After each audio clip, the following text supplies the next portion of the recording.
அனைத்து உறவுகளுக்கும் எனது இனிய காலை வணக்கத்தை தெரிவித்துக் கொள்கிறேன். உங்களிடத்தில் மிகவும் முக்கியமான ஒரு ஜோதிட குறிப்பை பகிர்ந்து கொள்ள வருகிறேன்.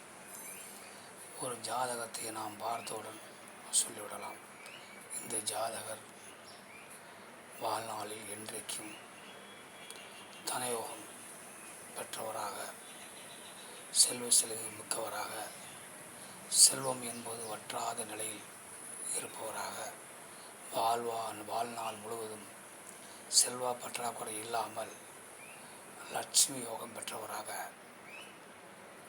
வாழ்வார். ஸ்திர லட்சுமி யோகம் பெற்றவராக வாழ்வார் என சொல்லிவிடலாம். அப்படிப்பட்ட அமைப்புகள் ஏராளம் இருக்கின்றன. அதில் ஒரு அமைப்பை மட்டும் நாம் இப்போது பார்ப்போம்.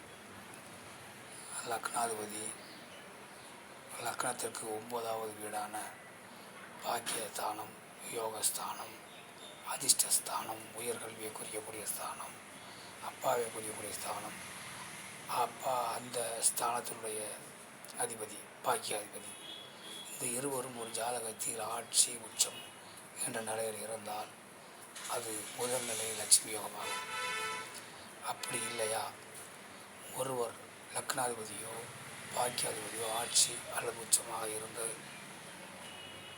அவருடன்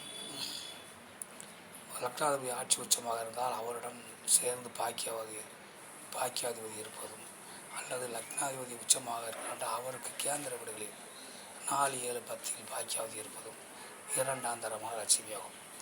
இந்த அமைப்பும் இல்லையா, ஸ்திர ராசிகளில் லக்னம் அமைந்து அந்த லக்னம் வர்க்கோத்தமம் பெற்றிருந்தால், அதாவது ராசியிலையும் நாம்சத்திலையும் லக்னம் ஒரே அமைப்பாக இருந்து அது ஸ்திர வீடாக இருந்தால் அந்த அமைப்பு கொண்டவர்களும் ஸ்திரலட்சுமி யோகம் அடையப்பட்டவர்கள். இப்படி ஒரு அமைப்பு உங்கள் ஜாதகத்தில் இருக்கிறதா என பார்த்து கொள்ளுங்கள். மற்றவற்றை நாம் அடுத்த வீடியோ காண்போம். நன்றி, வணக்கம்.